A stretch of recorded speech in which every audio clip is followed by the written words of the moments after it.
What's up guys, welcome back to another Thanksgiving sea dick recipe. Today we're gonna make a turkey. I'm gonna show you guys the secret to get the juiciest, most tender, most crispy turkey you'd ever have. First you wanna pick the right size turkey. I typically like to go with 1 pound per person that you're serving at your dinner. Or all the pounds for me. For this recipe, you're gonna need at least 3 days because most turkeys are sold frozen. It takes a lot of time for them to defrost, so if you're short on time, there are a few super quick ways to defrost the turkey. Done. All thawed out. First thing we do is remove some of its insides. Get rid of this bag of gravy. We're making our own gravy with the juices. It'll be way better.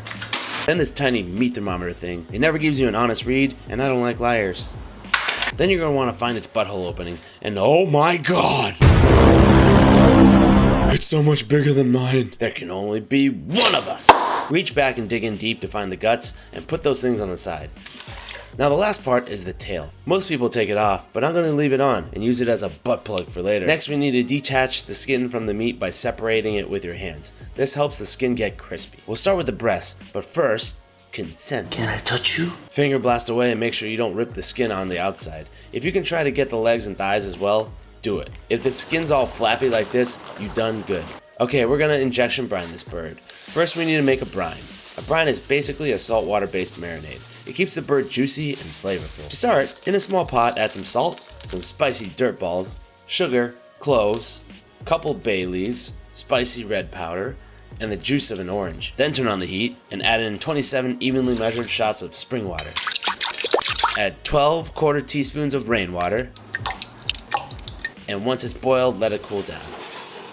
Next, transfer your bird to an apple eye rack so we can inject it.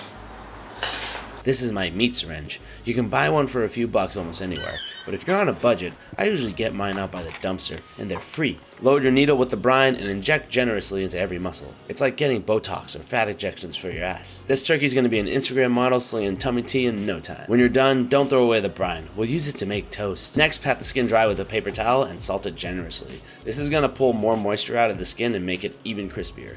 Now pop this in the fridge, uncover it, and let it sit for at least 24 hours. Sometimes I do 2 days. And just like that, 2 days definitely went by. Now we're gonna make an herb butter. Use 2 sticks of room temperature butter. If your butter is too cold, there are a few ways to defrost it quickly. To the butter, you're gonna add a bunch of garlic. Like, lots of garlic. I really like garlic. Now you want to separate the big kids from the small kids. It's like adoption. Do you want to invest in the next D1 superstar athlete, or do you want to take home a shriveled up crack baby? Do the math. The big pieces we're going to put into the butter, and the small pieces we're going to shove up its butt. Chop the garlic up with a fly swatter and add it to your butter. Next, some fresh rosemary and thyme leaves, the zest of solid lemonade, some salt, and blackety crackety. Mix it together real good and put it on the side. Now for the butt stuff. I try to stick to the aromatics, so add the rest of the garlic, rosemary and thyme, some lemon, half an onion, a lit candle, batteries, my divorce papers, a football, ukulele, my skateboard, another turkey, this gag lighter. Once they're all in there, you're going to rub in the butter underneath the skin and over the muscles. Do this for the entire bird. Anything extra should go on the outside. Also, my camera died, so it didn't show me trussing the chicken. Trussing means tying, by the way. While trussing, I realized I couldn't get the tail to cover the butthole, and that bothers me. So this is what happens when you're not trustworthy. Prepare your drip pan by loading it up with some veggies. I'd recommend onions, carrots, and celery. I ran all out of carrots and celery, so we're just gonna pretend. Pretend? Then add the tail, the heart, the liver, lungs, and penis. Roll your turkey over tit side down on an eye rack. I know you usually do tits up, but there's a reason for this. Trust me. I did a quick trussing around the bird just to keep it all tight and bowling ballish. Add on a light layer of blackety peps, and it's ready for the oven. Set your oven to 450 degrees. We're putting the drip pan on the bottom rack and then the turkey eye rack on the top rack. This way we have better airflow underneath the bird for even cooking. Also, the reason why I have it tits down first is because the thigh meat is on the bottom and it takes longer to cook. So when you cook tits up, the whole time the breast will be cooked and the thighs will be uncooked. We're gonna flip after about 20 minutes. Now's the point where we add in a meat thermometer. Insert it into the meaty part of the breast. Be careful, don't touch the eye rack.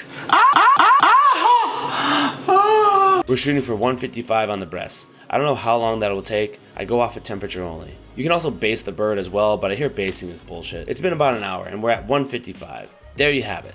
Look how golden and beautiful. Before we cut into this, it needs to rest. In the meantime, we can make ourselves a gravy. Start by pulling the crap out of the cavity, then adding it to the pan dripping, which should be boiling on the stove. Make sure you scrape off all the good fond stuck to the pan.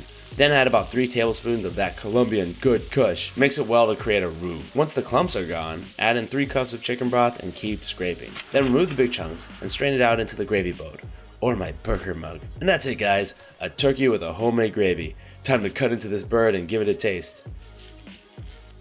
Ah, shit. It looks dry. Damn it, it's dry. But that's okay, this is why we make gravy, baby. Still dry. That's it for today, guys. Make sure you look us up. Follow me everywhere at Cheesy Does the Cooking. What can I say? I mess up sometimes. All I would recommend is to take the turkey out at 150 degrees, not 155 degrees. Oopsie, sorry. Why do you think I put gravy in the cup?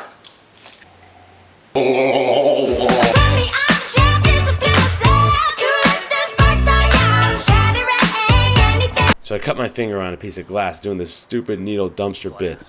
I think I need a tetanus shot. YouTubing's dangerous, bro.